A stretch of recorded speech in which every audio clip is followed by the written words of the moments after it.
What's up, and welcome back to Nowstalgia Pod, giving you another week of what's going on in pop culture. My name is Pat Sheehan, joined by my co-host, whose screen I'm looking at and has a gun pointed directly at him. It's Dave Martin, Swagger. Dave, how you doing, man?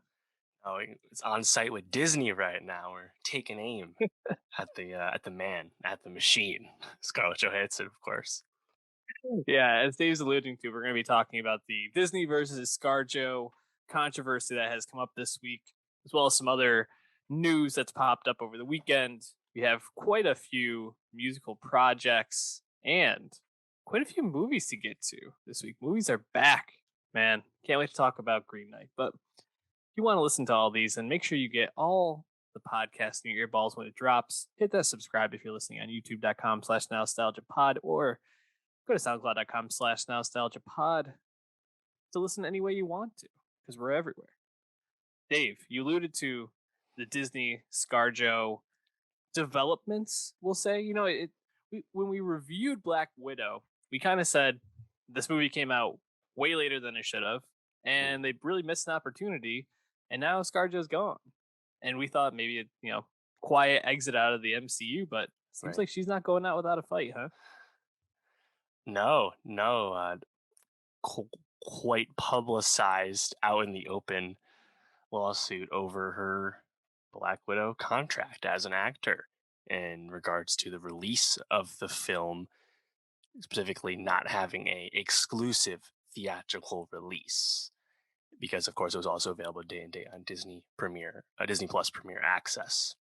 So very interesting, right? And I think the the immediate like observation I had, and I feel like everyone I talked to or saw had, was that Disney didn't have this figured out like from the jump. Like, because we remember what happened with Warner Brothers. Like Warner Brothers took care of everything when they put their whole slate of 2021 movies day and day on HBO Max. I think the number they paid was about 250 million in back end deals to directors and actors to basically make up for changing their contracts, because the contracts are set up largely around like escalators with box office returns, a big part of how the top end talent gets paid. And like you remember like Gal Gadot and Patty Jenkins, they got fucking paid up front because Wonder Woman's box Yeah, man. office was getting its legs cut off. I think Denzel Washington for Little Things, Will Smith for the upcoming King Richard. This happened a lot with Warner, and Disney, I guess, didn't do this. It's kind of strange. Now, whether like this lawsuit is like completely successful on Scarlett's front, like there's a lot of debate about that, but quite interesting to see it so public, right? Yeah, I think that was one of the things that was most surprising to me about all this. And, it's kind of a tertiary point off of your point, which is I could imagine that there's a lot of like negotiations regarding, between agents and, these production companies regarding compensation, figuring out all that stuff like you talked about, all the money in the back end to smooth things over. I'm surprised Disney let something like this get this public. This feels like a really not a good look for them. Um, and I mean, in the scheme of things, this will probably be just a footnote in this whole releasing on the same day and date as the theatrical release on a streaming platform. But already some critics of it, I could see this becoming a point of contention for people moving forward, and just more ammo for the not releasing on streaming as well for some people.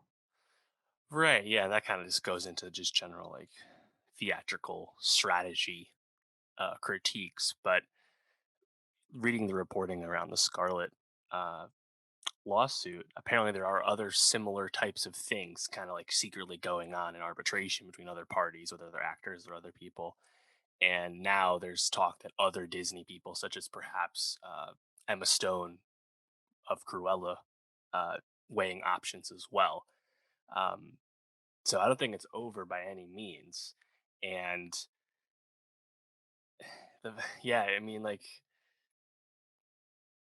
it's also funny too. Like you see some people, it's like, oh, Scarlett Johansson, he's not always been the most popular public figure due to comments she's made, or being cast in roles that perhaps were or definitely were not like the fit for her.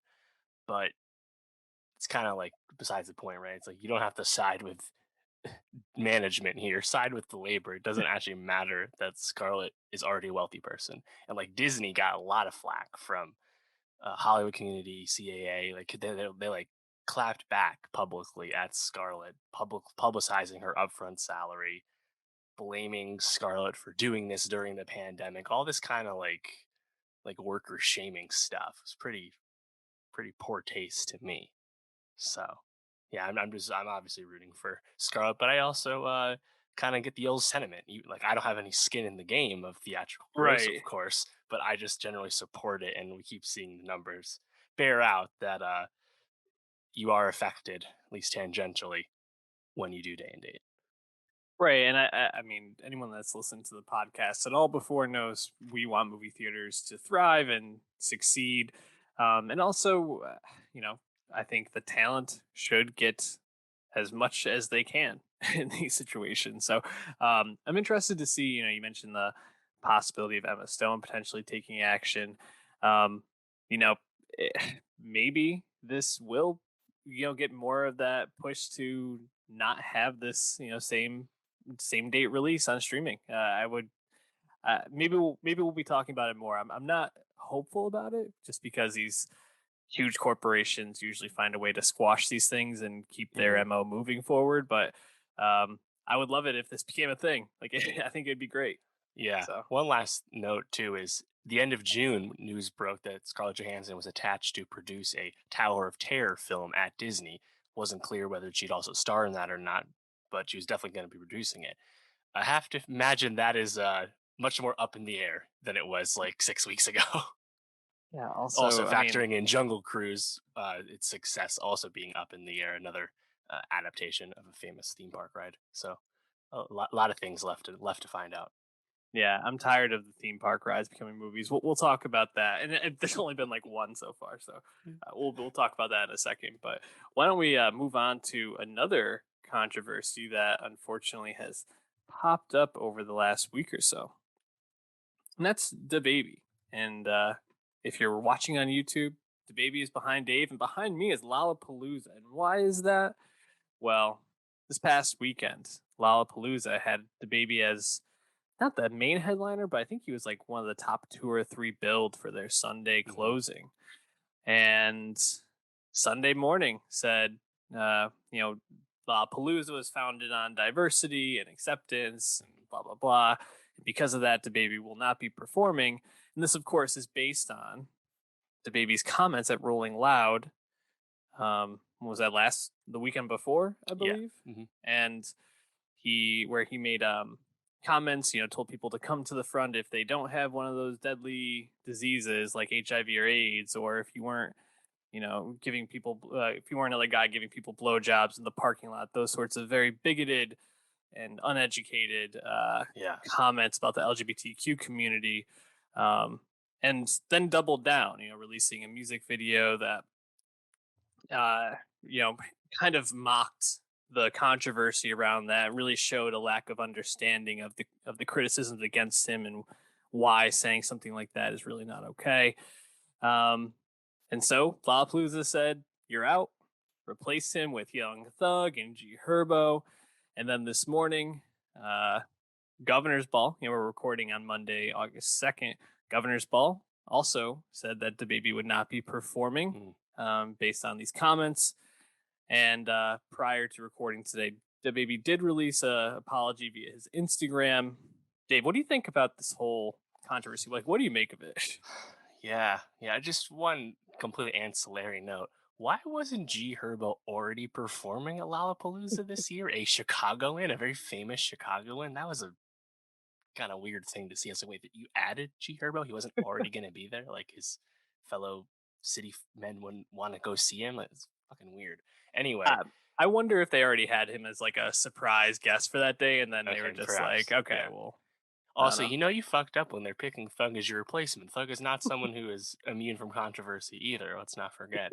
Yeah, But yeah, I mean, ultimately, this is kind of just another entry in like a larger sad story, and I'm sure we're gonna have more of this in the future because it's the way we are as a society. And it's also coming at an unfortunate time because it's kind of almost directly linked with reactions to Lil Nas X's Industry Baby music video. And it's just all kind of coalescing as one. And like homophobia in music, homophobia in culture, rap specifically, not new. And like I said, we'll continue to see it. But the thing with DaBaby, I think the big lesson here was the lack of remorse when you are called out on that Mhm. is where they're gonna get you. People will give you that chance. Like there's all this culture war stuff about cancel culture, but you don't actually, nothing actually happens to you when you just admit to what you did and Mhm. come up with a PR apology and try and move on. But DaBaby didn't do that for a whole week. Like you say, he doubled down. Dua Lipa was very critical of him. Yep. Elton He, John. yeah, DaBaby in turn was liking tweets critical of Dua and stuff like that. Like he was completely doubled down on this for a long time. I think that actually shows that it's like not just like any kind of lapse, but it's like cockiness, you know? Mhm. And I think that that probably is what pisses off the industry people more than the actual homophobia, whether that's good or bad, you know.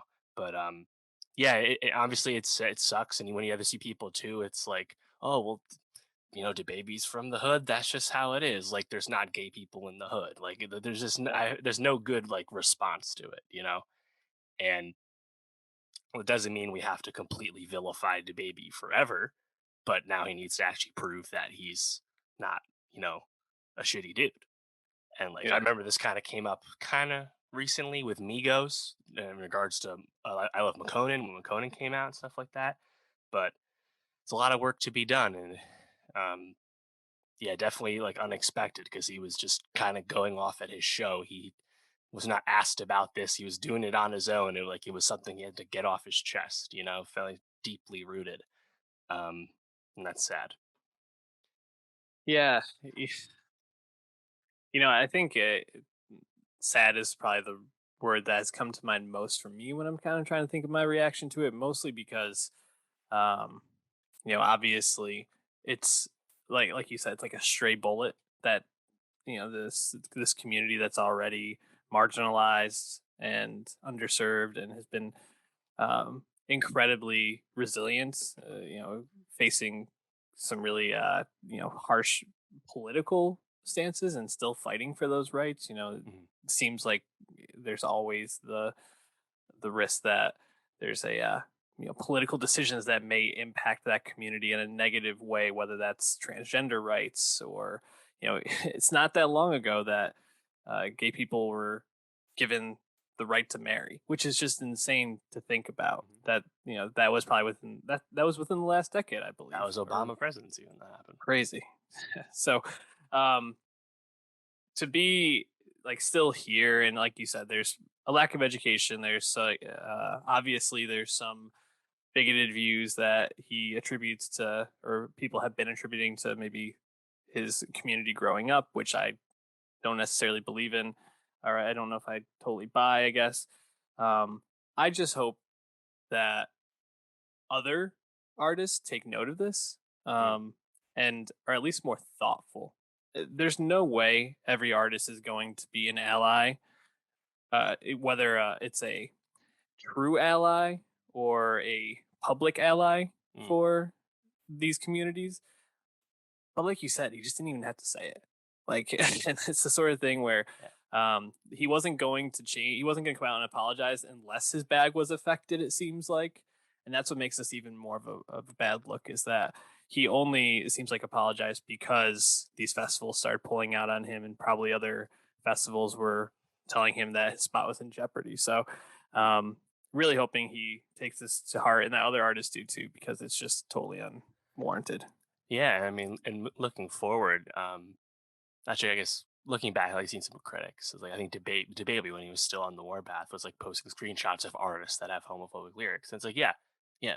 There's a lot of that history. I think Yeah. it's just kind of where society's at a point now where it's like moving forward. There's not a lack of tolerance. It's we're not in Mhm. this like authoritarian state where anyone who's ever said a fucked up thing uh, is done. Obviously, that's not how it is. But you need to understand the times we're in, and the times we're in include Lil Nas X as a pop superstar who is not afraid to show who he is. Yep. And on the converse, you have someone like Ti equating being public about your uh, sexuality somehow being equated to being public with your personal homophobia on DaBaby's part. There's like so much more work to be done, and I think Lil Nas X is, not necessarily a fair burden to lay on him, but that's just what's going to happen because he is very confident in who he is, and he seems to be pushing things forward because it's like the next stage of like the sexuality really being public during this time. Obviously, Elton John we were so far removed from what society was Yeah. like when Elton John was in his heyday, right? And Mhm. Tyler the Creator is not, super public and commenting on who he is, and Young M.A. is quite masculine and like almost, treated like anyone else in hip hop. But Lil Nas X is who he is, and I think that's going to Mhm. continue to push things forward. Um, but there's going to be more bumps like this unless the PR teams really like hunker down and say like, hey, even if you do slip up, you can't be a unremorseful asshole. Yeah. Because like I think that's really where you turn people off. Oh, completely. Yeah, very unfortunate. Probably not something we're going to be talking about too much more, at least not in regards to DaBaby. If it comes up with other artists, we would. But why don't we move on to some music and get this bad taste out of our mouth here, Mm. Dave? And why don't we start with Skepta and really get the bad taste out of our mouth because we talked about Skepta last year with Insomnia, and I think we really liked Insomnia, right? I don't know if we actually reviewed Insomnia. We That's didn't. his collab. I listened to it. I know that the collab project with Chip and Young Ads. But it does have perhaps my favorite Skepta song ever, Mains, which is I was gonna just say this that's on the triumphant playlist. grime song. Yeah, it was definitely on the playlist last year, Spotify Best of 2020. That song rules. But we definitely reviewed Skepta's last Ignorance is full length bliss. album, 2019's Ignorance is Bliss, his fifth album, the grime and legend, of course. Back now with a surprise EP. We only had a few days' notice for this one, All In. Yeah, and it's a true EP. It's like 20 minutes, five tracks. Yep. But I gotta say, these 5 tracks just absolutely fire. I thought this was like really strong start to finish. Each song kind of brought a different feel to it, but all of it Yeah. felt very much Skepta, uh very much just his like personality shines through. And I gotta say, him and Kid Cudi, we heard them on Cudi's album Man on the Moon 3 Yeah. out earlier this year on the track Show Out. Last December. Sorry, wow. It Yeah. was that long ago. Jeez. Almost this year. Yeah. Um on Show Out, but I think them on Peace of Mind is just like absolutely an incredible duo together. They sound great. Yeah, that song's actually a revelation on Skepta's part because Skepta sounds like Travis fucking Scott, Hmm. and it's like awesome. Like it when I was listening to it the first time, I'm like, wait, is this the Cuddy part? Oh no, this is the Skepta part. Holy shit, insane, honestly. Yeah, there's this All In EP is just a textbook example of the less is more. Like Hmm. there's no skip on this. There's no fat here. This is just a tight 5 piece and it's awesome. And I've ran it back several times, Yep. and I I fucking love it. Honestly, like it was unexpected. I was like, I wasn't like thinking, oh, I'm really gearing up for the next Skepta album. Like it hasn't been that long. He's been around, of course. We got Insomnia last year, like you said, but to get this and have him showcase all this range on only 5 tracks, it's so exciting. You know, Skepta has been in the game a long time, but still showing something new. Really fun. Yeah, especially, I think the best example of the range on this is you go from Peace of Mind, which, like you said, is this Cuddy, Travis Scott, just like banger of a song. And then it goes into Nirvana with J Balvin on the next track, which Yeah. is this more like smooth, like island sounding track. And just really, you glide through it, you feel weightless. It's just really impressive to go from something that like rattling and like I don't know, almost kind of like mind numbing to then just something so smooth and airy. It's a Mhm. really cool back to back, and those two tracks stood out to me probably most out of all five. But I agree. I don't think there's a skip on this. They're all really strong tracks. Yeah, I've been going back to the first track, Bellator, the most, just because I think the chorus is just really, really tight, and it's like a slight change of pace from his verses. It's just a fire song. I'm a Mhm. pop smoke 'em, I'ma do it in Dior. Love it. So good. Yeah, man. Skepta just continues to operate at a really, really high level. And I mean, we kind of know that, like you said, grime legends, London legend Yeah. at this point, but just the fact that he continues to put out so much heat, it's like Mhm. kind of underrated still almost. He is underrated. Like just about everyone in the UK still is to Americans, but Mhm. I forget what song this was on. Me lit like this. I don't remember, but he was like something about like not on the conscious shit, but he can still deliver without being like super introspective. You know, like we're just a Mhm. week removed from Dave's second album, which is very different. You know, in terms of its stark, frank lyricism and personal messages. But Skepta's like, no, I'm not doing that. I'm doing something a lot different. Perhaps you could say it's simpler, but it's just as effective and really fun still. Yeah. Skepta's great. Definitely check out this EP. It's 20 minutes, and I think you'll probably run it back pretty quickly, like we did. Um, why don't we move on though from Skepta to someone that is out of retirement, Dave? Logic.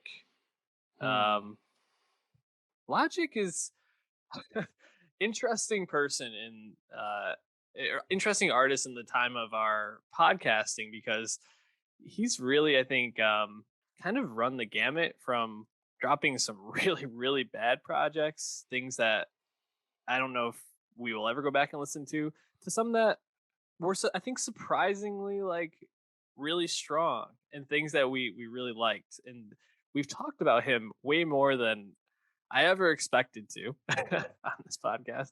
Um, but here we are. He's out of retirement after his last album, which was what, last year, About a year to the 2 day years. almost. Yeah, late No July pressure. 2020. No pressure. The retirement album. And yeah, we've talked about him a lot because he doesn't take a year off. He's released something every year, including the year after he retired. And I, man, like I was so frustrated to see these early singles start showing up, partially because I wasn't impressed with anything. And then to see this Bobby Tarantino 3's coming at the end of the week, guys. And like, you know, like a few weeks ago, he does the MJ letter, I'm back. And it's just, I just let out a huge groan because No Pressure was great. It Yeah. was Logic at his absolute best, all his best qualities in terms of production choices, actually laying it down with real bars and like thoughtful songs.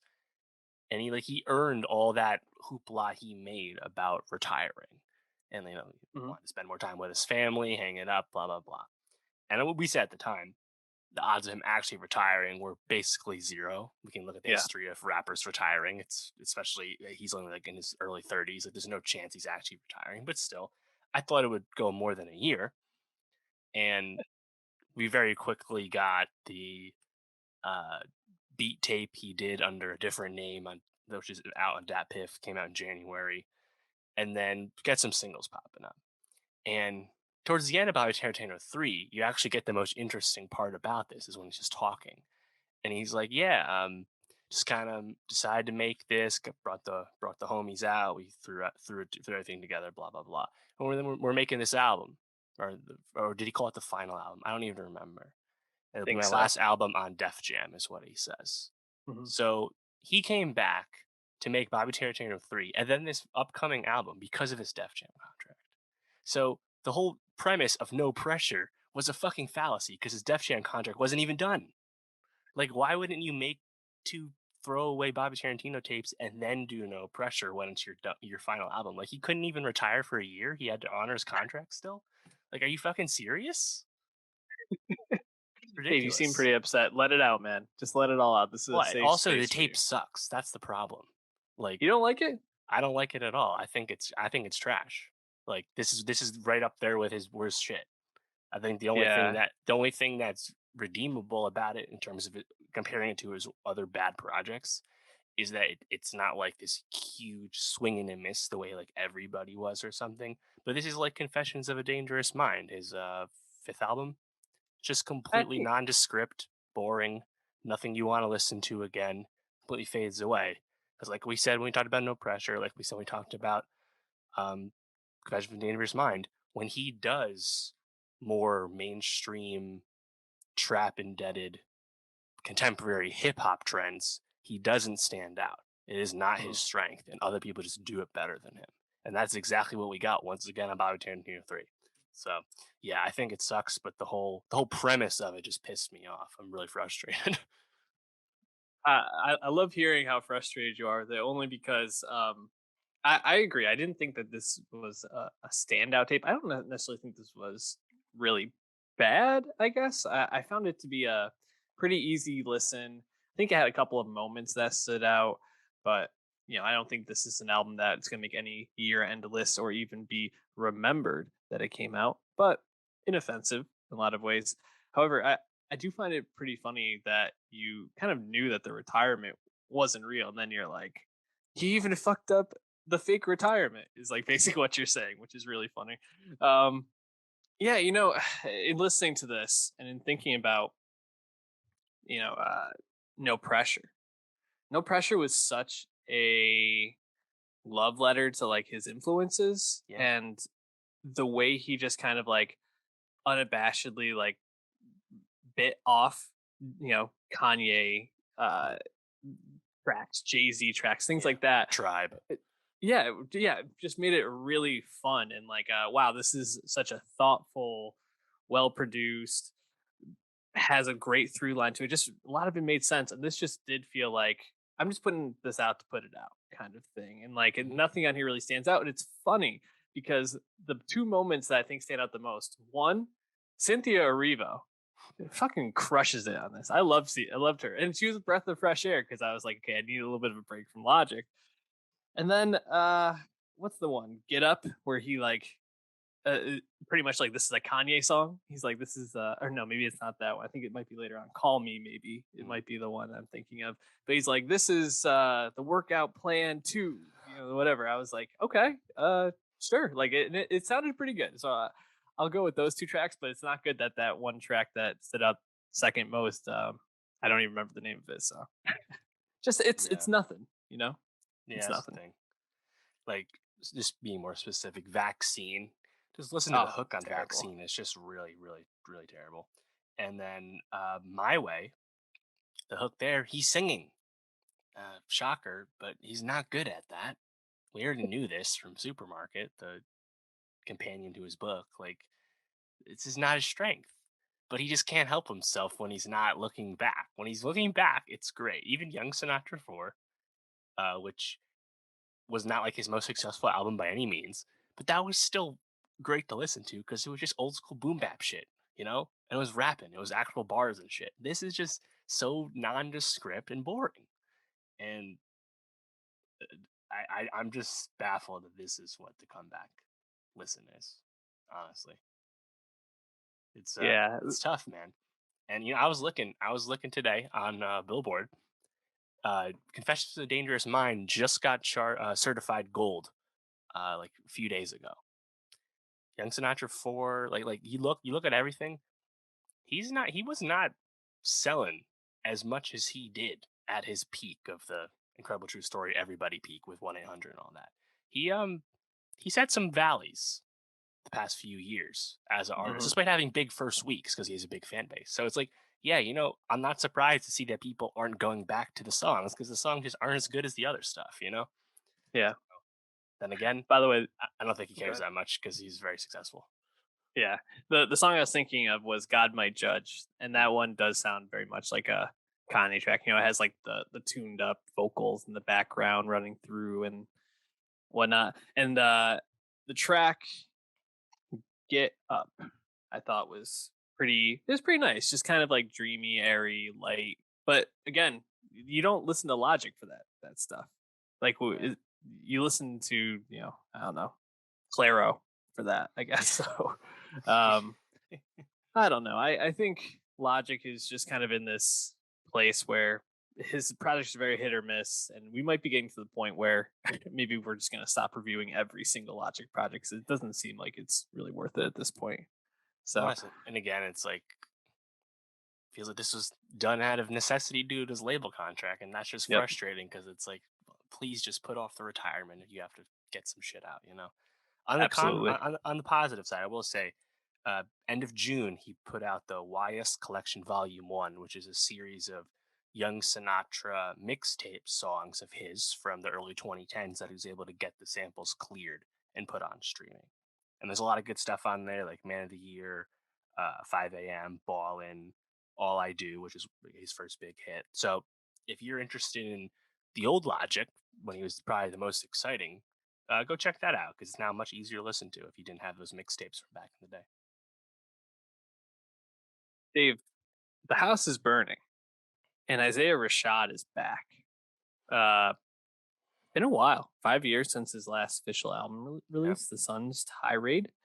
He really popped off what, like 2012, if I'm remembering. He had that Um, first single with like Juicy J. is that when What that was was? the I name of mean, that? he signed to TD in 13, and Sylvia Demo came out in 2014. So I wasn't. I had no idea who it was until he signed the TD. He was the him and SZA were the second wave of TDE signings after the core black hippie guys, and it was a big, kind of like a big to do. You know, it's like Isaiah Rashad, really talented rapper out of Tennessee. You can make some connections to Kendrick in terms of his artistry. It makes sense that he signed the TDE. Here he is. And there's a lot more hype about him than SZA when they both signed around the same time. SZA took a long time to kind of get that TDE buzz going until Control came out, 3 years later. But Isaiah Rashad, I feel like really hit the ground running when Sylvia Demo came out. And then he had Sun started a few years later, which was obviously the long-awaited debut, and then he just disappeared, honestly. And Mhm. we know now that that was due to some struggles with substance abuse. Alcoholism runs in his family, and he was quite frank about that. And I think we were kind of unaware of what was going on because album delays and confusion about future music is not out of place in the TDE camp. We all know that well across the whole spectrum of the label. So we just thought Isaiah Rashad was like anyone else. It's like, oh, well, you know, they run a tight ship there at TDE. Top Dog's not going to let anything mediocre come out. So one day, then no, actually no. Isaiah Rashad had to do some soul searching, and now he's finally back with that second album. But I mean, were you like a big fan of that early stuff? No, no, not very much. I think this was probably the first time I really like listened to one of his albums. And the thing is, I feel like for some reason, maybe it's because I've ran back Control so much. I Mm, feel like he's been more present than he has been. I also feel like his name is just like a name I'm very aware of.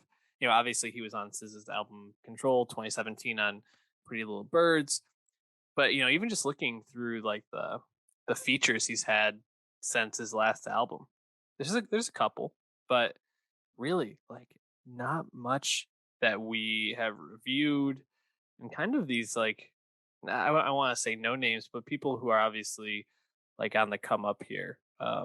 Childish Major back in 2017, we yeah. did a Oh track yeah. with him, someone like that.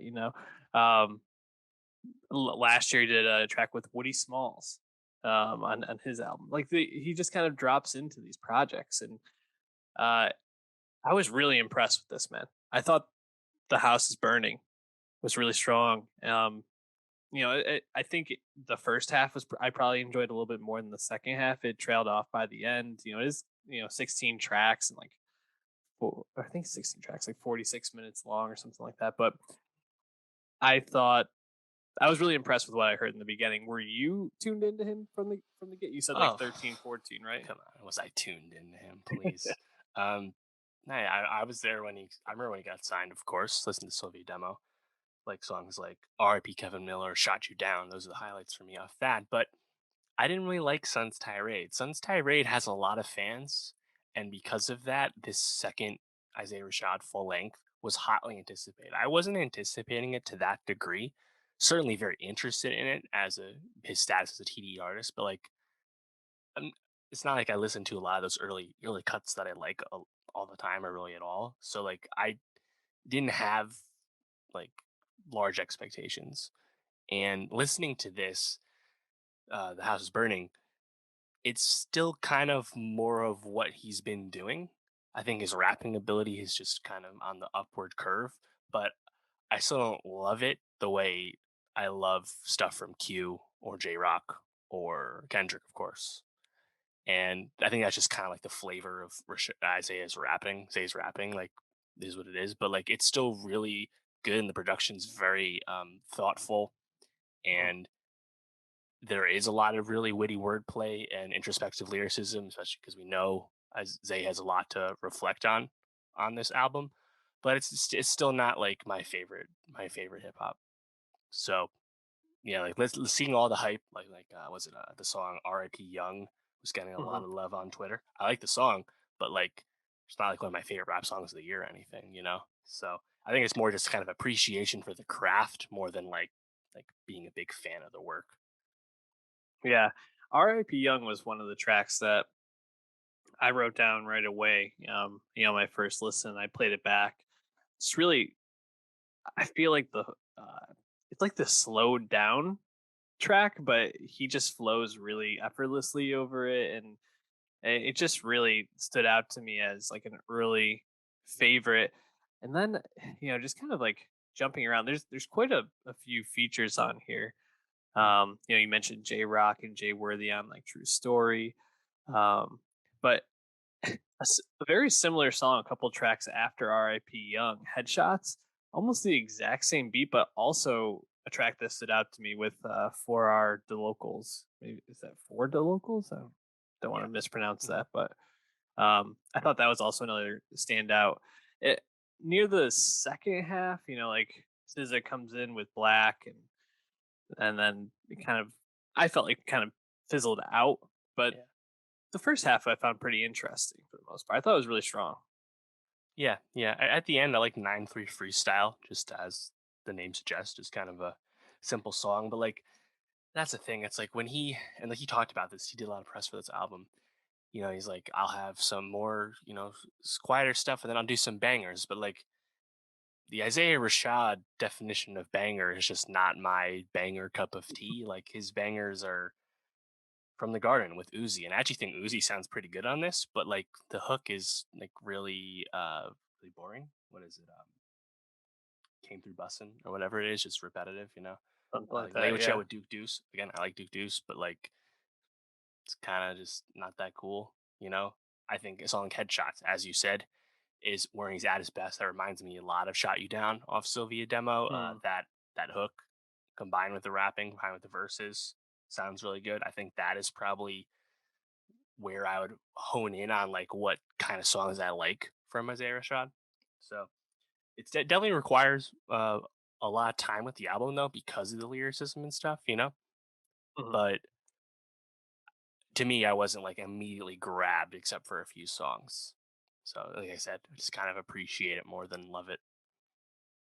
Yeah, I think that's kind of the thing. It's nice, I think, to have him back and Yeah, working, oh, and absolutely. I think probably better things to come, but still a fairly strong showing for his first album in five Mhm. years. So, And um, I definitely like him more than Sun's tirade, which I found kind of dull, honestly. So he's improving. He's growing, and just happy he's back more than anything else. why don't we switch gears from rap to I don't know, what is this, soft pop, Yeah. 80s rock, I guess. Jack Antonoff. Well, let's start there. One of the most sought after collaborators in pop music. I was gonna say, especially with female pop. Is it exclusively female pop? I'm trying to think of a It is almost male artist he's exclusively worked female with. pop right now. Taylor Swift, Lord, Interesting. Clairo, Phoebe Lana Del Rey. Bridgers, Lana. Yep. Lana shows up on this album. Take the sadness out of Saturday Night.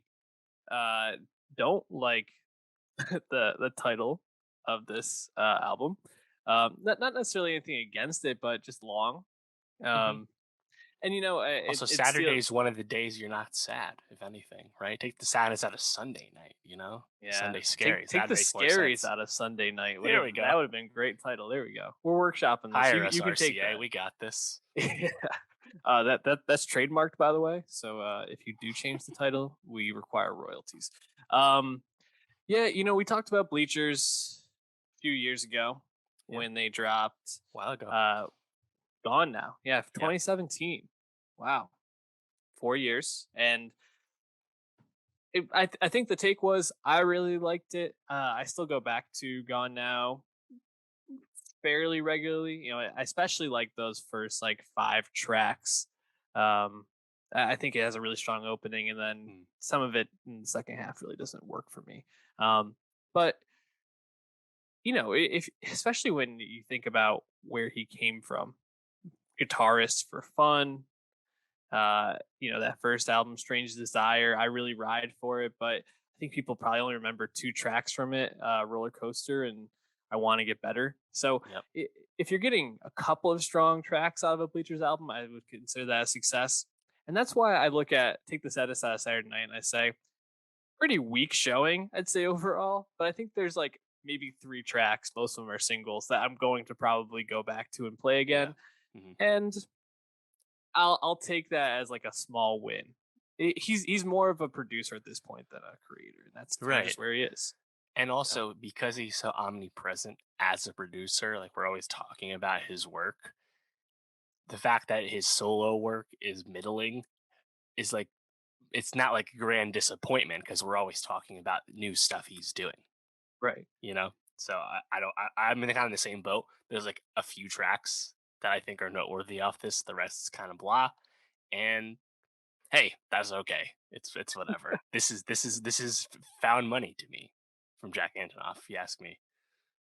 Yeah, I would agree. And I think the tracks that probably stood out most for me, Chinatown, a single that's been out since I think Christmas or around Right. there. With Um, Bruce. yeah, and that part where Bruce Springsteen comes in is like the real like moment, in especially the early part of this album. How Dare You Want More? I think is pretty fun. It has like a really strong ending to it where like the Yeah. saxophone takes Mm. over, very like 80s sound. And then Stop Making This Hurt has a very similar feel. And those are the Those are three my for you as songs. well. Yep. Uh, and other than that, I mean, literally having Big Life and Secret Life right next to each other, and Lana Del Rey might be the most forgettable. Like, where is she on that track? I don't even know if I remember listening Yeah. to like hearing her. And if I remember right, there's other background vocals and background production work from his collaborators, like Annie Clark, who we didn't mention, is also involved in this. But Lana Mhm. actually gets the feature; other people didn't.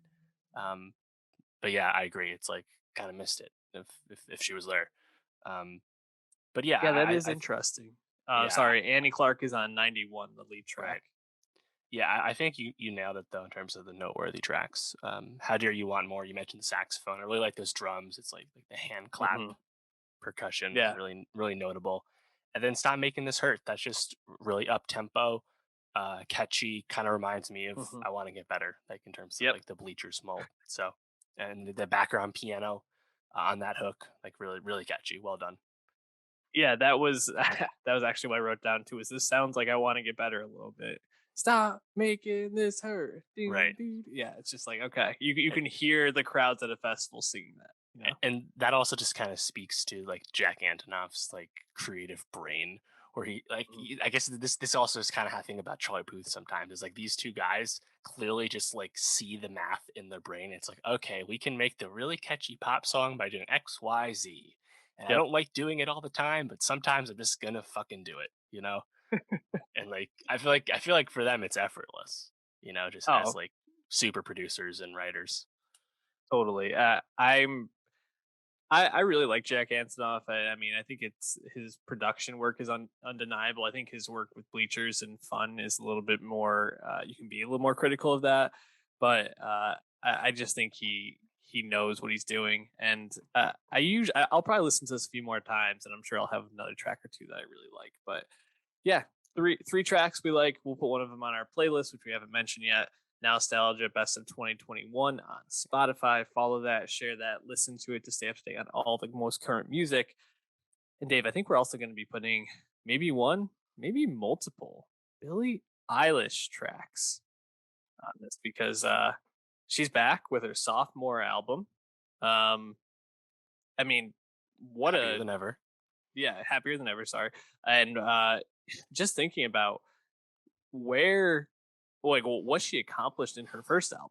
Right, she won multiple Grammys off that, including album of the year, I believe. She Uh, swept the big five. She won five, the five top awards. Yes. yeah, when we all fall asleep, where do we go from 2019, which we reviewed? Check that out, Nostalgia, Nostalgia Pod on YouTube. Um, what were your expectations going into this? I guess you know. That's a great question because Billy's been very omnipresent ever since Mhm. then.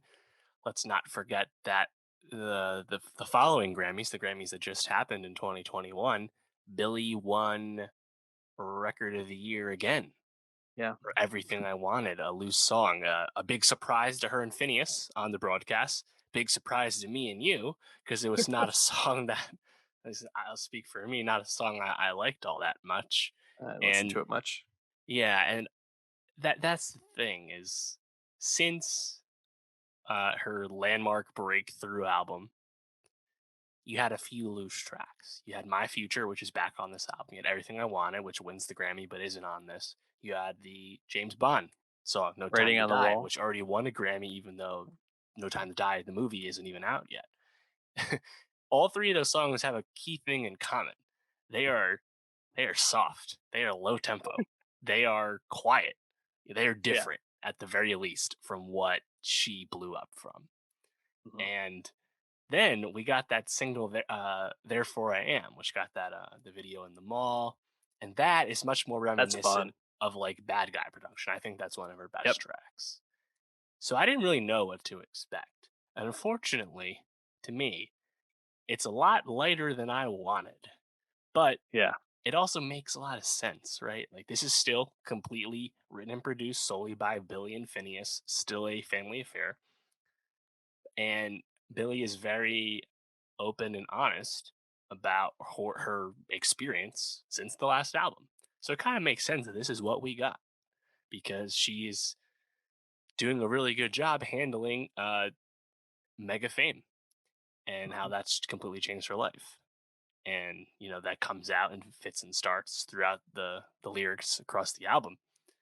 But there's just some decisions on the album that I just don't like as much. That it's like, well, I understand why we're here, but like My Strange Addiction is just way more fun to listen to off the last album. And like I Mhm. like Therefore I Am. That's the bad guy this time around, but like there's no office sample. Like there's nothing like except for one key exception. There's not a lot of like out there production choices or vocal ticks, and I even think the vocal mix at times is like intentionally like turned down. Like it's like really like soft, like low volume vocals at times, and Mhm. it's like dreamy. I guess you want to be charitable, but Yeah, like like woozy, you yeah, know? yeah. So it's definitely a change, right? You know what it is? It's like she made an album of Ocean Eyes, and Mhm. Ocean Eyes, that was the big hit on SoundCloud when she was 14. People love that song, but I don't know if I need 15 of them. You know, I agree with a lot of what you're saying. It's definitely a low tempo, like electric pop type sound. I do think there's some fun production choices. You know, a song like Oxytocin That's the one. really stands out. Yeah, where it's like this, like, I don't even know how would you describe the way that it comes in and out. It's like a electronic, like, cutting out almost every Yeah. other second. It's like that's production you would hear at a trance show in Yes. Europe. That is Yeah. immediately where I was taken. It. And that kind of production, also how Billy rides that with her Yes. her performance, very reminiscent of the last album. And that's exciting. That's the cool shit that like I want from Billy and Phineas. And I understand maybe she doesn't want to they want to do that all the time. That's cool. But like that's what like really like wows me when they do stuff like that song. Yeah, I track immediately I put on repeat because I just thought that was such cool production when it cuts out around the chorus and she like sings in a really high key.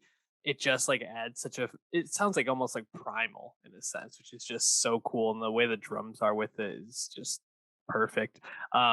Yeah, and Therefore I Am is really fun and boppy. And that kind of actually reminds me of the second track, I Didn't Change My Number. That also stood out to me as being pretty fun. That starts off like a snarl in a sense, but then it has that like cool, almost just kind of like toned back, like soft R&B ish to it, which you just kind of like bounce to it, which is really fun.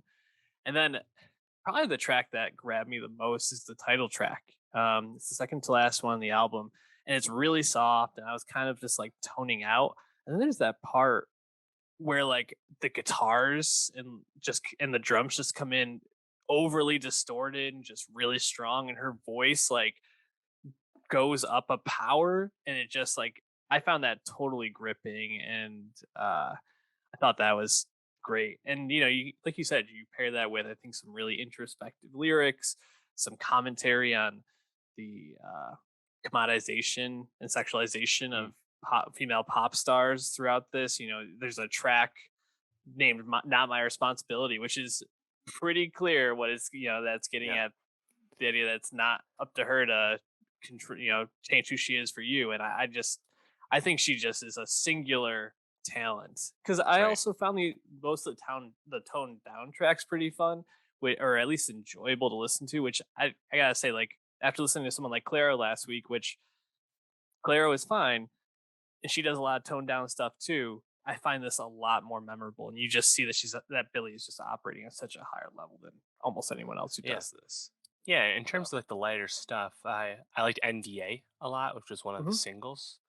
Um, I think Lost Cause, which I believe has the video, that one's pretty fun as well. Um, Yeah, I like Lost Cause a lot. yeah, I actually production wise, I gotta note the kick drum transition from NDA into There For I Am was quite seamless and sounded Hmm. really good.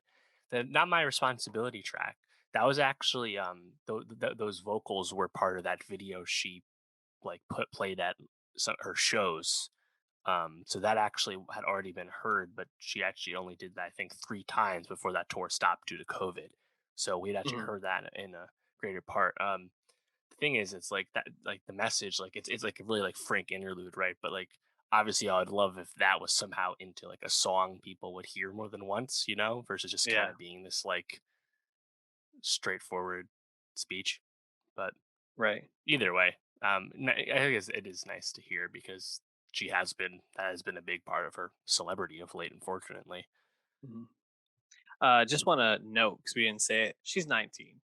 Yeah, Pretty crazy to be dropping albums this strong and coherent and thoughtful at 19. So, yeah, gonna be talking about Billy a lot. So, yeah. And she just had that Apple documentary come out yeah, earlier in the year.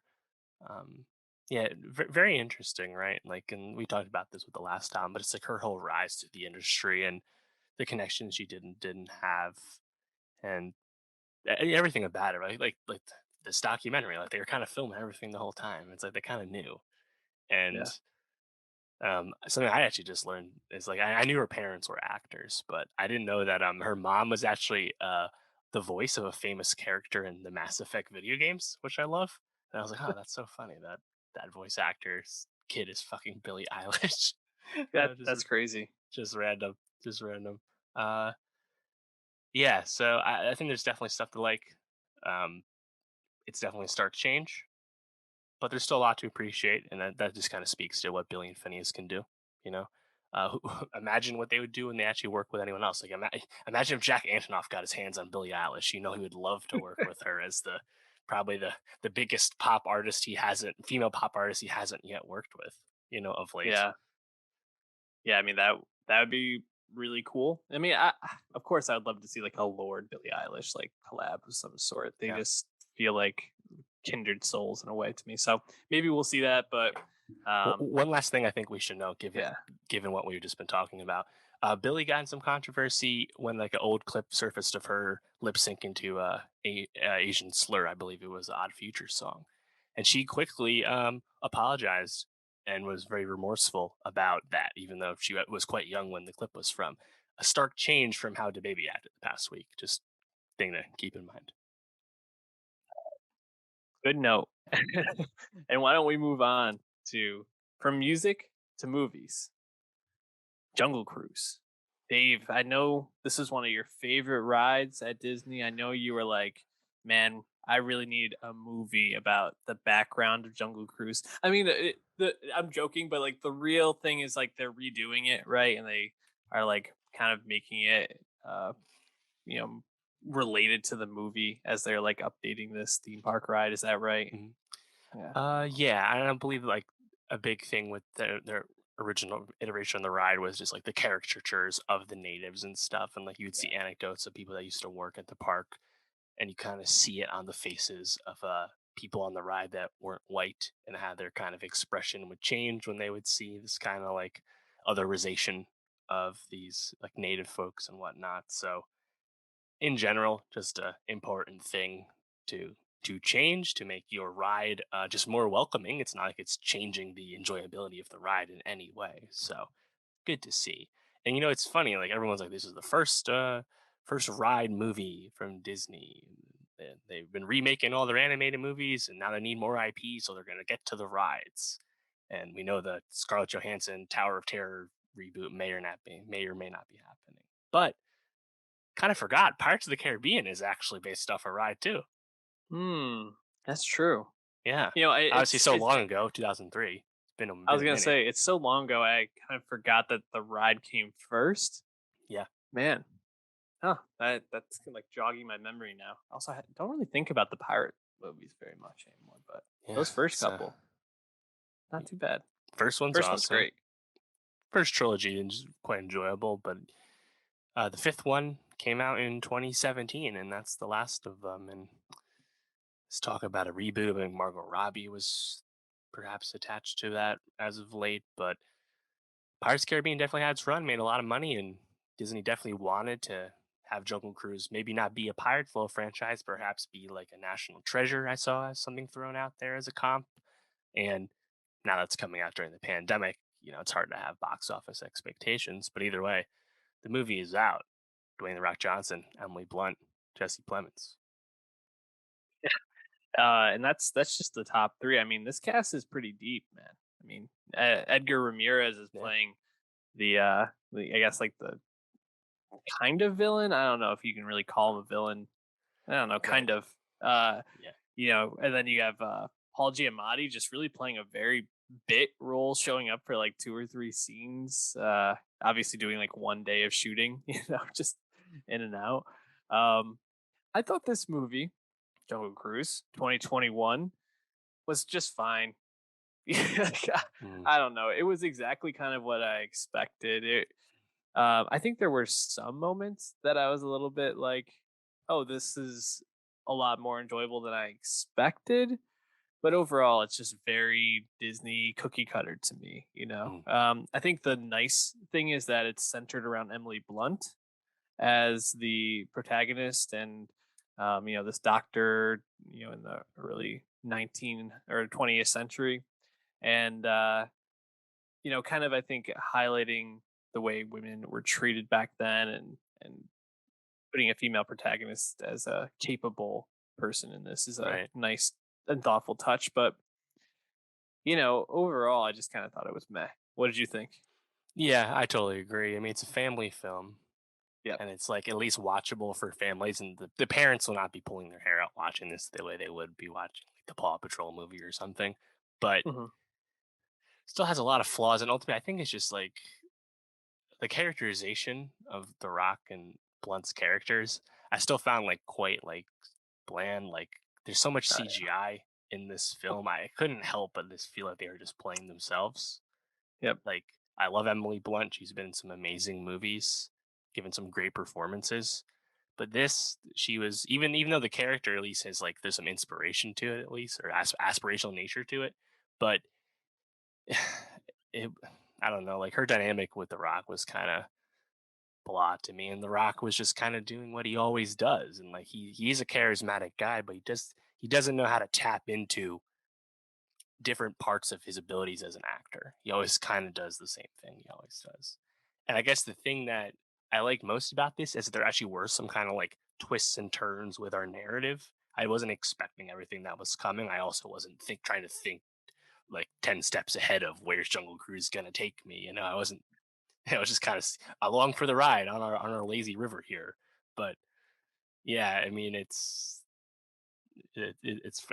whatever, honestly. The funniest part is you get Jesse Plemons literally arguing with a bunch of bees in a I submarine. know.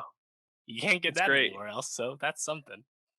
Jesse Plemons was by far the best part of this movie to me, just because he was on like level 100 every time he's on screen, and I just did not get that same feeling from Emily Blunt and The Rock. I No. gotta say, your point on the Rock just being The Rock in every movie now, it definitely true.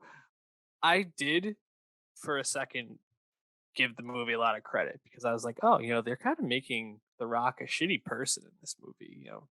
Backstabbing, two timing these people the whole way. But then you find out, oh no, he's not really doing that because Right. he's this like mythical creature who is Yeah. stopped He's in this cursed. spell. I was like, oh okay, well there you go. That shows that he's not actually a bad person. And the most impressive thing in this whole movie is when The Rock gets shot or Yes. stabbed or falls backwards, and he throws the perfect throw midair like 100 yards to Emily Blunt with that like stone or arrowhead or whatever it was. Arrowhead. I Yep. just like lost my mind. That was like I don't know, some Patrick Mahomes type shit, Yeah. man. That's Dom Unbelievable. Toretto diving across the highway to catch Letty and land on a moving vehicle. Yeah, incredible stuff right there. Um, yeah, I don't even know if there's a lot to talk about on this. I mean, any like scenes or parts that I guess you really liked or that stood out. I mentioned the bee stuff. That was just amusing. Yeah. I guess like the reveal of when you get the cursed conquistadors or whatever, and like how like the effects of like how they're cursed and how they've been changed, and then the reveal of how like they get sucked back and they leave the river, and then you learn about the Rock's true identity. Like I thought that was kind of fun, I guess. And like the Rock, it's like you see him fucking fall hard after getting stabbed. I'm watching that. I'm like, they really killed the Rock halfway through. Damn, didn't expect that, huh? And they bring him back, and he's like, "I'm alive," and I'm like, "God damn, he really just said he's back to life." At least they're like, "No, he's like immortal." I was like, "Okay, okay, that's cool, that's cool." I think that was a good way to reveal it. Like I'll give Hmm. him that. But like the last like 30 minutes when like you get to the Tears of the Moon or whatever, and like everything's revealed, and like the last set piece is like I was pretty just because I wasn't invested in the narrative. I wasn't invested in the character, so that felt pretty bland to me. And trying to like make the cursed characters more sympathetic. I just don't think you get enough time with them to really like invest there. In fact, like the effects that like what Edgar Ramirez remind me a lot of the effects for Javier Bardem's uh was it Blackbeard character, his villain character in Pirates 5. Those effects kind of look Mm, similar to me as far as yeah. theme park Disney rides go. But yeah, it's a kids movie. It's tough to take much out of it, but I want more out of The Rock when he's in the lead. Yeah. I think the takeaway for me is they came very close to doing some very courageous things for a Disney kids movie and then just like backed off it. That's what they always However, do. yeah, one moment that I thought was really nice was the way that they handled Jack Whitehall's character, McGregor Houghton, and his sexuality, where Yeah, they weren't, I guess, explicit about it, but the way that The Rock responded was, I think, a good model for yeah, children, just kind of being like, oh, okay, whatever, like that kind of thing. And uh, overall, that was nice, but yeah. I think I actually it's just realized what my favorite part was. It was when we learned that The Rock is immortal, and then Emily Blunt has to take the like spear and knife out of his back because he's been impaled, and they just go back and forth with each other for a good minute, making consistent sexual innuendo references. And uh-huh. it was actually like really funny. I was like, wow, I didn't think Yeah. you'd get that in the kids movie because that's going to go over 100% of kids' heads. But Yep. that's actually a great moment for the parents. I, you know, you just kind of jog my memory when they have to like go underwater and Emily Blunt is stuck in that trap, and Mm, Rock has kind of like coach her through how to get out of there. Um, she could definitely have fit through like several different openings in that trap, which mm, was just kind of like, oh, this yeah. is a bit of a plot hole for me. Um, Also, I just feel like there was so much like additional BS with this, man. Like the whole storyline with Paul Giamatti. I mean, what was even the point? Like, why was he in this? I don't know. Yeah, and there's Ridiculous. actually some funny quotes from Giamatti about playing the character wanting to like be a guy with a monocle chewing on a cigar with an accent. And he actually gave a very similar quote about a different role he did. I forget what movie it was. It was something similar though. He does like a really bit part. And it's like, is this just like Giamatti's thing? It's like he'll just take some like quick like scale pay and show up for a day if he gets to be a weird like out there character. Because if so, more power to him, man. Just Yeah, take I a do quick like check that. and have fun. That's acting. Oh, oh man, crazy. Yeah, Jungle Cruise, good for kids, good for families. If you don't fit in that category, you can probably skip. But Yeah, I'd Dave, advise that. you were putting in work this weekend. You made it to three movies, Mhm. including Matt Damon's newest movie, Stillwater. Yeah. Tell me about this. So Stillwater played at Con, just came out wide release from Focus Features, and it's a classic Hollywood star vehicle starring Matt Damon. And perhaps this should have come out a little later in the year because this has awards aspirations, Aspirations. Yeah. particularly around Matt Damon as a Best Actor candidate. And we already know the Focus is doing some like awards events for it, so they're kicking that off in earnest. So that's starting soon. But uh, yeah, Stillwater. Going in, I was like, oh, that's exciting because this is a movie that was supposed to come out last year. We knew it was a Damon vehicle, fun to see in general, and also from Tom McCarthy, his first like big notable movie since Spotlight, of course, which he got many plaudits for, including Best Picture. Hmm. So a lot of pedigree going in, and also like just I think things to like this is a French co-production. This was shot in Marseille, so it's nice to look at, and I like the movie a lot, honestly. I think there's a lot of meta conversation to talking about this, but I think the movie itself, it's quite long. It's about 2 hours, 20 minutes. Probably could trim that down a bit, but just in general, the whole like gruff, roughneck, conservative American goes to foreign land to try and rescue his daughter. Like it's just like a really simple premise that we're familiar with, but it's quite likable. Like there's shades of like Taken once in a while. There's shades of like noir elements to it, and perhaps the fact that the movie doesn't commit to any one lane might be a detriment again given the runtime. But I quite liked it. The premise is that Abigail Breslin plays Damon's character's Bill Daughter. Baker, his daughter, and she's been in prison for 5 years already. Of a 9 year sentence for murdering her college roommate. She was studying abroad in Marseille, and Hmm, Damon sounds keeps familiar. yeah, and Damon keeps going overseas once in a while to go see her, meet her in jail and like do her laundry and stuff and talk to her. And then the inciting incident, of course, is that when he goes to visit like any normal time, she gives him some like new evidence that might be able to prove her innocence. And then Damon decides to stick around Marseille and try and get that done. And like I said, there are moments where you like feel like it's going to go the Taken route. There are moments where you think it's going to go like the noir investigative route. But what I was most struck with was the warmth of it because Damon's character, Bill Baker, befriends a French local named Virginie, played by Camille Cotin, who is the French actress who is the lead of the hit drama Call My Agent. He, Hmm. he befriends her and her young daughter, Maya, and she's a single mom. Bill's a single dad. They kind of have this kindred spirit. They become like this platonic family, and he starts to live with them and help take care of the kid while he's sticking around trying to free his daughter.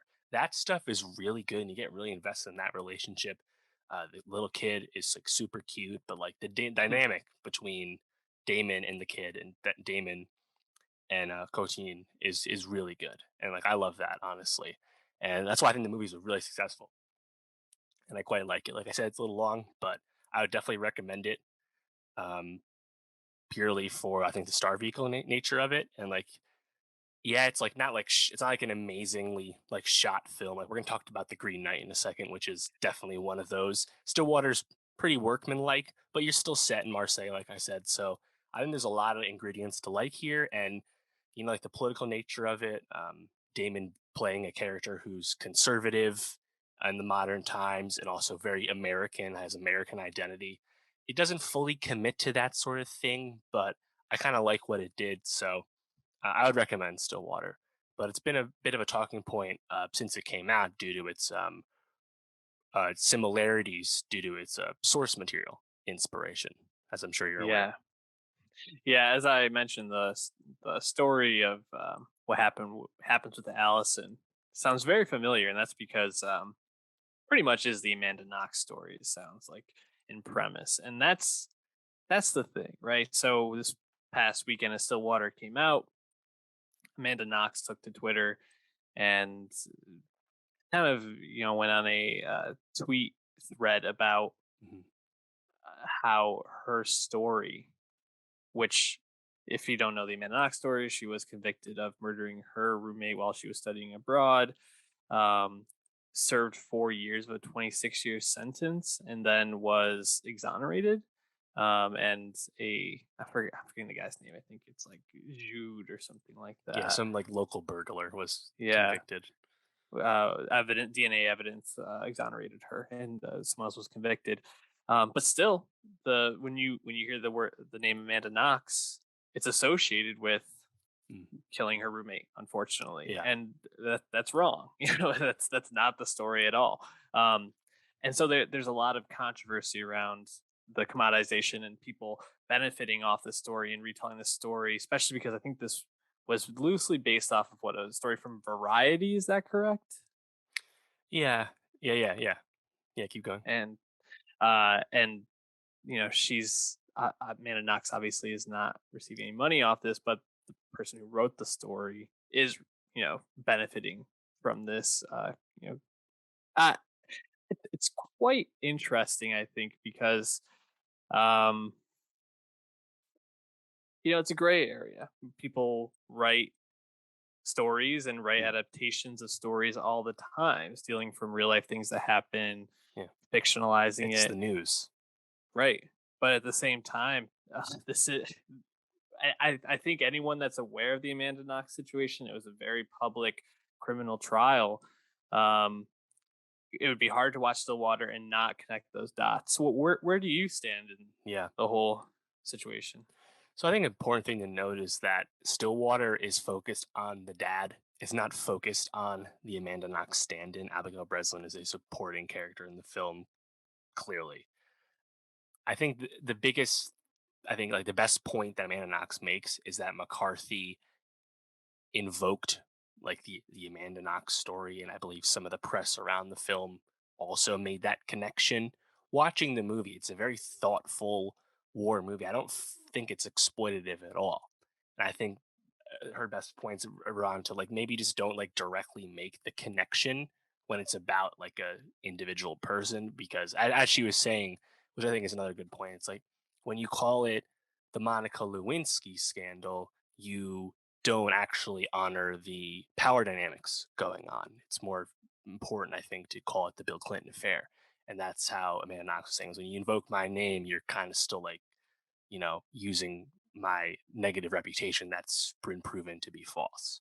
So I'm very sympathetic to that. At the same time, I think it's okay to adapt something like this without actually consulting with your like sourcing. Like this happens all the time. This is going to keep happening, and perhaps just don't openly invoke it when you're promoting the film.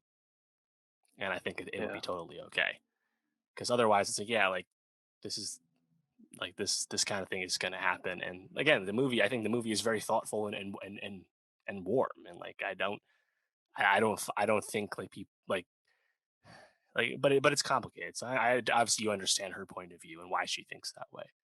But like in terms of like I don't think this is going to change like how the industry moves or anything. Yeah, I don't think it will either. And I think I do agree with her in the idea that, if the story is so close to her situation that it then, you know, kind of misconstrues the way people understand the case, it's really, really unfair to her.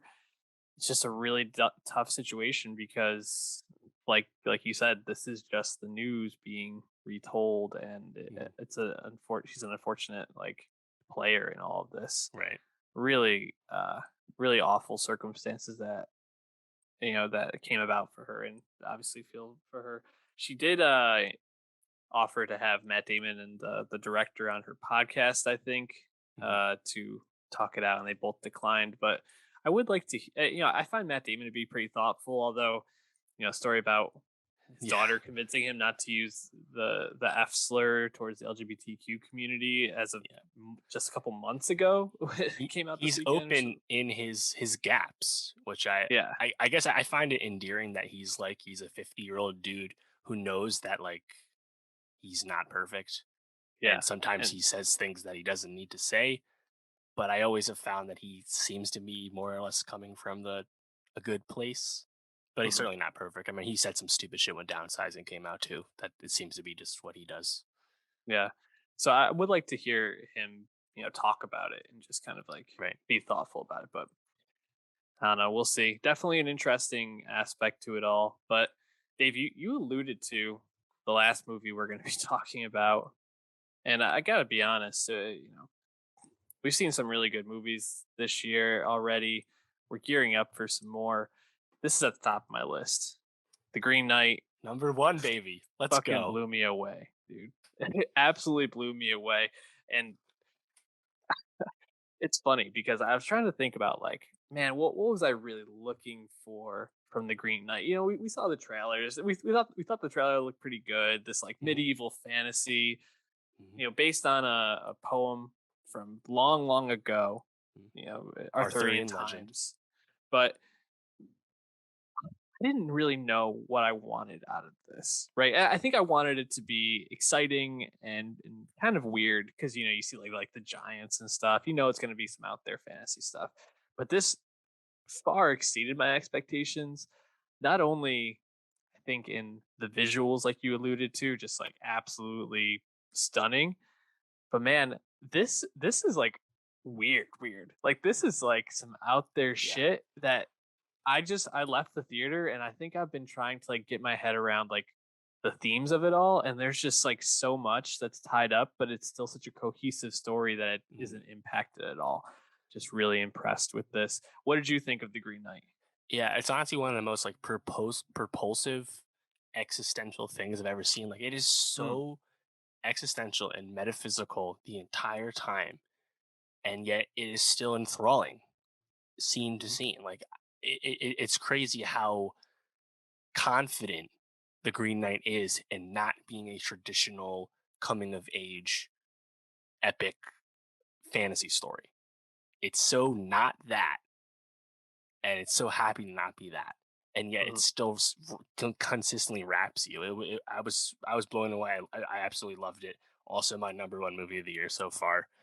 It's a movie we knew was coming back in 2020. Of course, A24 sat on this, held it for theatrical release, They knew and what they had. they knew what they had, and they it worked for them. This was their fourth highest grossing opening weekend ever for A24, despite the pandemic, about 7 million. And I believe the cinema score was like C plus or something, which sounds bad, but for A24, that's actually on the high end. So this is in good position to have a nice box office per their standards and then dominate on VOD. So I'm very happy that this is gonna get its just desserts Yeah. because it's earned. It's so good. And just before we kind of get into the nitty gritty of what made this such a great movie, I could see this being a really strong box office. Obviously, when it gets to like awards time, people are catching up. I could see people like being like, "Holy shit, this movie's fucking great!" Because we should shout out first. David Lowery is a director we've talked about before. He really broke out in 2017 with a Ghost Story. We Yep. talked about The Old Man, the Gun in 2018 with Robert Redford. I think it was one of his last It films, was if his not last his movie, yeah. last. Mm. And that also being a movie that we both really liked. I think about that movie a lot. I should rewatch that soon. But Lowry just continues to kind of put out these A24 type movies that just really capture us. And man, I think to start, Dev Patel is just phenomenal, start to finish in this. You know where he is in the start of this movie as this like rambunctious kind of just out there looking to like enjoy life kid, not really having a direction. And that's the thing is he does kind of look like a kid in this. He's like what, mid 30s, maybe Yeah. even 40, and Slumdog he Millionaire was 2008. crazy. Like, and he looks like very young when this starts, and the way he just kind of glides in and out of these scenes, levels of confidence going up and down, his interactions, his mannerisms from one scene to another, the way who is it in that scene where he like finds the he's walking through the field of the battle and that Barry kid Keoghan. approaches them. Barry Keoghan, yes, from Dunkirk fame. Uh, that the way that they play off each other is just phenomenal. You see him kind of feeling out Joel Edgerton, and Mm. like their scenes are just really electric. And then of course every scene between him and the Queen, Alicia Vikander, is just like total dynamite, dude. And She's in a good movie again, dude. she's back. She's Like back. that was the thing is I saw her show up and I was like, oh, this better be good. I can't take another hit for Vikander, and man, it's so good. Yeah. She's so good in this. Hey, Go ahead. yeah, so just reading up on the Green Knight. So obviously it invokes it in the opening title card, but it's based on Sir Gawain in the Green Knight by Anonymous, which is just part of the greater Arthurian legend. It's not explicitly said in the Green Knight film, but Sean Harris' King character is King Arthur, and Gawain's mom, the sorcerer, is actually like Morgan Le Fay, like the chief antagonist of King Arthur. Mhm. And the Green Knight is already a character. So like it's all like kind of like twists and spins on that story. And I saw some people like, oh, they totally changed it, blah blah blah. But like, there's tons of scholarship about the Green Knight story and its interpretations.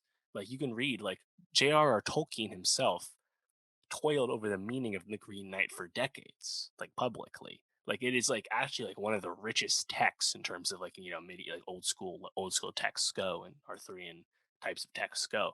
So no one should have any problem with David Lowery deciding to change things up. Like Gawain isn't actually like the entitled heir in this film. Like you said, he's quite different.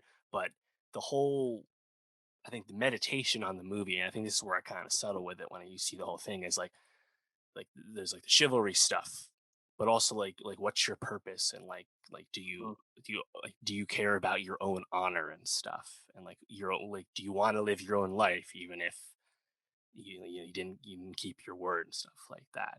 I think that's kind of like where you start to have it distill, because that's where like Gawain's like conclusions go. Like it has an absolutely thrilling finale. It's like Oh 15 yeah. minutes long, no dialogue. And then you realize at the end, it snaps back. That was all in his head of going Hmm. foreseeing a future if he did a certain thing, certain way. And having it snap back, I was like, that was fucking genius. Honestly, Yep. I loved it because I mean, I would have been satisfied if it ended that way. I was like, Hmm. he didn't make the right call. He fucked up, and he kind of had a shitty. She went out in a shitty way. Damn, that's not the most satisfying ending either. Yeah. No, they have it snap back, and then you just kind of a quick cut and it ends like soon after. I was like, wow, like it's so thoughtful, but also so open for interpretation, like at every turn. That's the thing is I feel like I've like gone back and forth on like what themes stand out to me most. You kind of just mentioned like what's your purpose? How do you want to live your life? The values you want to live by, and that ending that kind of juxtaposes that whether he makes the choice to run from the Green Knights game or to stay and have honor within the game, his head's being lopped off either way. It's about like how do you like what do you want your story to say about you? Like what do you want the legends to be? So in this case, but Mhm. then I think also like the themes around like love and family. really stand out to me. The whole Joel Edgerton scene with Lisa Vikander being his wife and them being in that weird castle and like him kind of questioning him like, well, what do you most want in life? Oh, to have honor. Oh, and then how do you get that? Just by going to this chapel? Yeah. Oh, well, I'm glad it's so easy for you. And then he's just kind of like It's but a sitting and day's thinking. journey. Yeah. Come And he's back on just your like, return home. yep. And then you have Vikander. That whole sequence is just like a dream. The whole thing Mm. just feels like a dream, and you're just kind of like, there's so much at play here.